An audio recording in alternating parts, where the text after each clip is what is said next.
Well, hello, my lovely little horrorling. Welcome to my channel, or welcome back if you've been here before. Gather round because Mama's got some more scary stories to tell you tonight.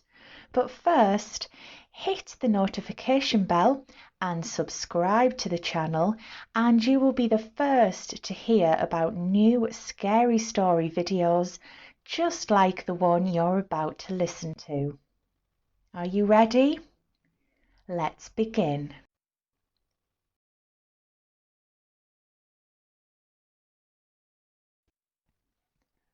I used to work in a bowling alley. I worked there for 2.5 years and I came away with several stories, some from my own experience and some from my colleagues who had worked there for some time before I started. Let me start by explaining the bowling alley. It was fairly large with high ceilings. It had 2 floors with a big staircase in the middle. Downstairs there were 12 lanes, a bar area, a pool hall and an arcade. Upstairs were lanes 13 to 26 and a party area along with another bar. Usually on any one shift you would have a manager, a shift runner, a receptionist, a bar staff member downstairs and a technician to fix the lanes if there were any issues.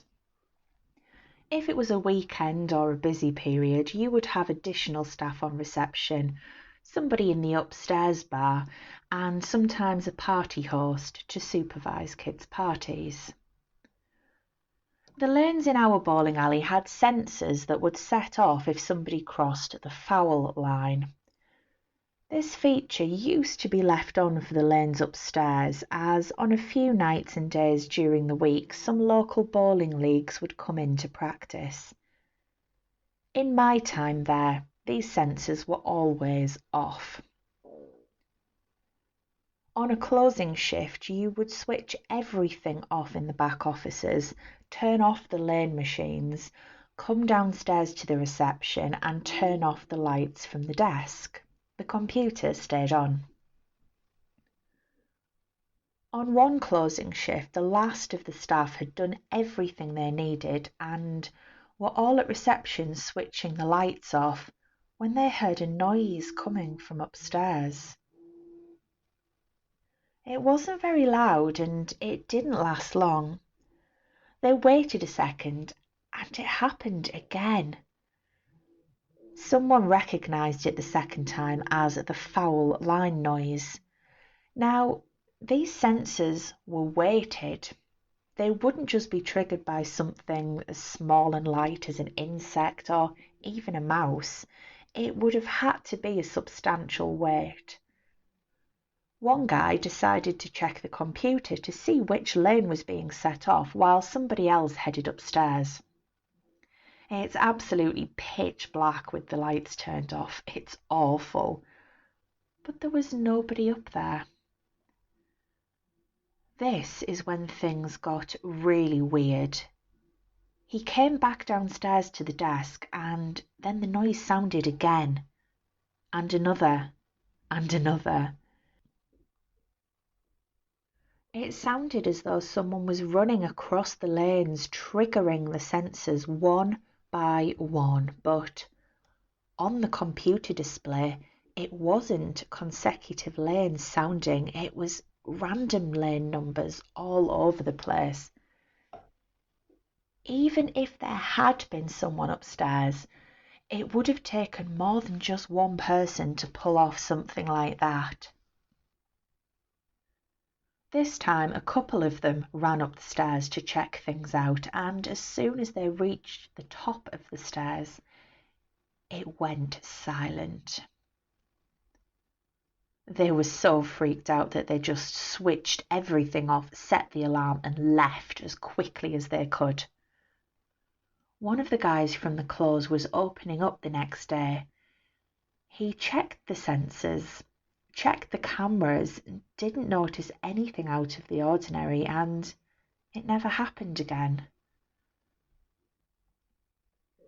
From then on, they decided to mute the sensors because They didn't want a repeat of that night.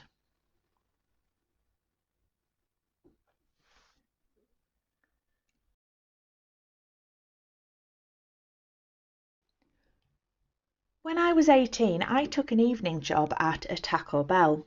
Well, let me back up slightly. I live in Ogden, Utah.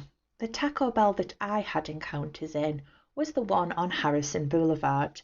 There's only one on that 10-mile long street, so there is no mistaking which one I'm talking about.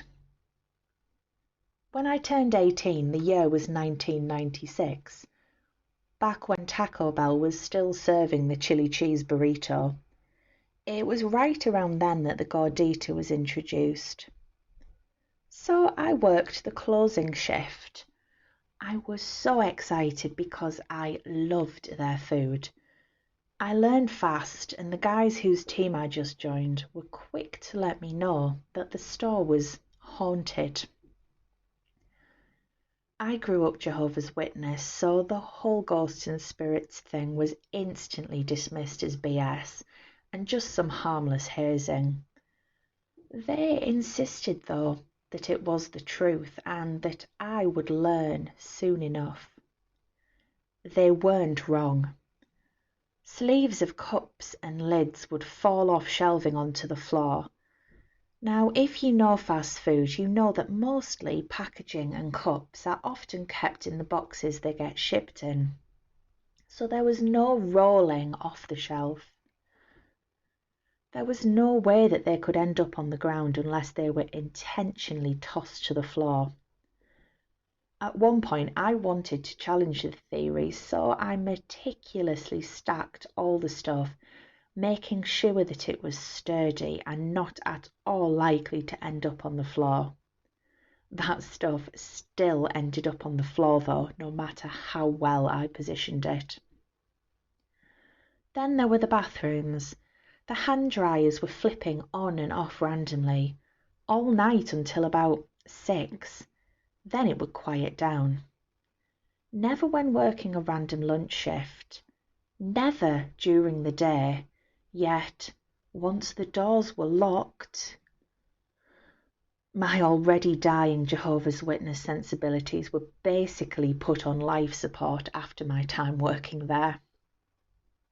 We were a walk-up friendly establishment. If you don't know what a walk-up is, well, it's what you would do if you had no car but were really craving a Santa Fe chalupa. Then it took you so long to walk there that by the time you arrived, the Taco Bell was closed. What do? You walk up to the only place that you can still place an order. The only available portal to all that Taco Bell greatness, the drive-thru, which is where this last part takes place. I was sweeping the floor behind the counter, and I look up to see a really old dude. He looked about 100. Frail is the word that I would use to describe him.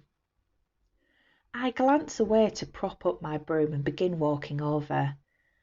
When I got within about 6 steps of the window, I looked up and saw no one standing there. So I finished walking over and I'm searching around for the guy. He was gone though.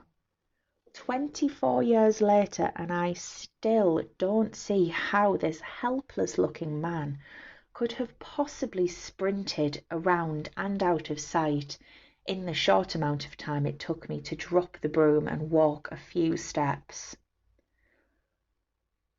If you go and work there, you have been warned. So there we have it, my little horrorlings. Some more scary stories to creep into your dreams and turn them into nightmares.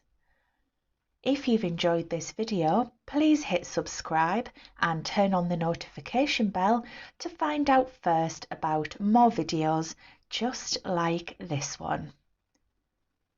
Sweet dreams!